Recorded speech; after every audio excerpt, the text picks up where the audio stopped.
Mayong aga. Sinisilip na ngayon ang araw. Ayan na guys. Siya yan. Para sa ating video ngayong araw. Ha? Ha? Ilaw! Paliyog! Patay! Bukas pa kasi yung ilaw yun. Para maliwanag tuwing gabi. Uy! Dahil kakatapos lang magbunga ng ating mga dragon fruit, meron na naman tayong bagong may bago na naman silang tinanim. Yan, so ready na yan for next year. Sobrang dami na ng ating dragon fruit. Yan. Mayroon tayo ditong nag-iisang rose. Hindi na siya na atipanan, naalagaan. Kaya yun, may mga kinakain na yung kanyang dahon. So yun. And then ang atin nga, luya. Luya siya. Pero parang dito lang sa una yung yung tumaas. Then hanggang doon nating mga dragon fruit, ayan o. Kita niyo yung araw. Grabe, ang ganda ng araw ngayon. Kasi medyo may fog pa siya, banda doon. Ayan, may fog pa banda doon. Saka medyo malamig pa siya. Siguro nasa 6 AM na rin in the morning ngayon. And ang date natin ngayon is October 20, 2023. Yan. Diba? Ang ganda. Kaya talaga pag wala na akong pasok sa city, uwi na talaga ako. Siyempre, ito ba naman datnan mo? Napaka-peaceful. Diba? Yes, ayan, may mga dragon fruit na babalik ng tanim. Yan, ako next year, abangan nyo. Ako, madami na tayong dragon fruit. And dito may mga rosy mama, hindi niya na nalipat, hindi niya na rin naalagaan. Siyempre, napaka-busy dito. Dahil sila lang naman dalawa.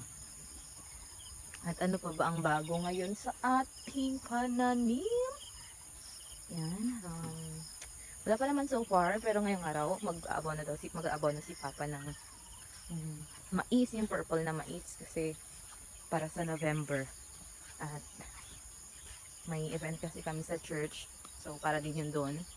May mga guests na pupunta. Kaya, ayan o. Ang ganda, diba? Ganda, para kang... Tapos kasi nagbubulaklak na rin yung mga tubo. Ano guys? Ang ganda. Napakagandang tanawin.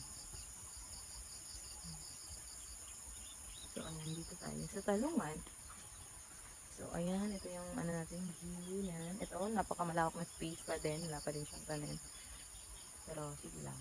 Dito kasi tayo nag-focus sa uyapan. Yan. Pero pa din ating mga tanim, walang bago. Although yung iba nagkukulang charot. So ayan na. Ito ang ganda.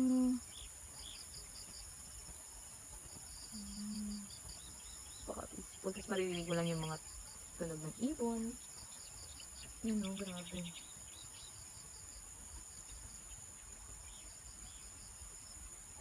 Yan, diretso tayo dito. Ang ating mga alugbate, lalaki. Pero green siya na alugbate. So, malaki ng mga dahon.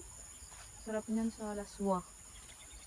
Tapos ito ang mga similyan ang simil. Malalaki na sila. Malapit na silang ilipat. Kailan lipat na ito eh? Kailan lipat na ito? Next week? Siguro daw. Yan, dami namin bunga ng talong. Yan. Tutal tayo dito sa ating mais. Ang ganda talaga. Aminin nyo. Hindi lang ako. Talaga pala tayo lang. Grabe na yung kamote oh. Pati ito, ang talong. Lalo na yung saluyot. Saluyot natin, malaki parang puno. Ating mga labuyo. Try kaya natin gumawa ng chili sauce.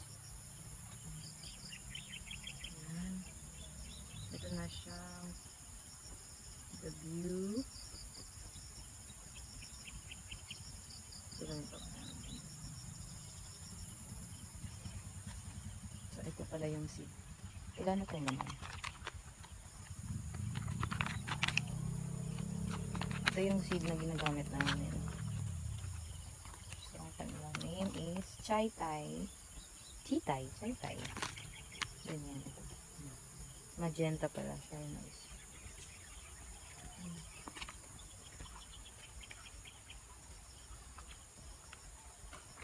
Abonohan na kasi daw may iba na mumulaklak. Tapos na din. Ito. Saan siya yung abono?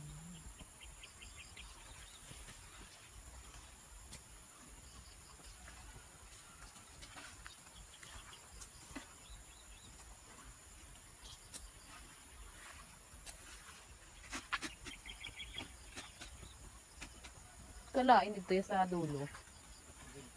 Ah, kaya pala. Kasi may part kasi doon. Ayun, parang naiwan sa paglaki. Kasi dahil season kaya sa same time maulan. And then yung part na yun mababa talaga kaysa sa kanila. Ayun. Pero sige lang, baka may makuha pa din naman tayo. Hindi tulad yun, malaki na talaga.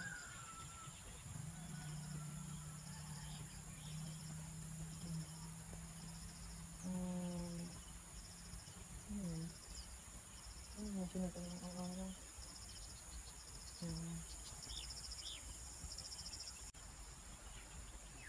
Lulang ng abono guys, so nagkaliwat abono. Si Papa.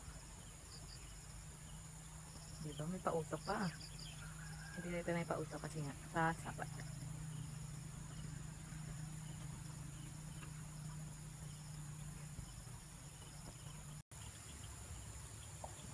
So ito nagpapag-aabon na sa mais. Tapos na, nagila mo na si Papa sa talong. Ayun na, goodbye.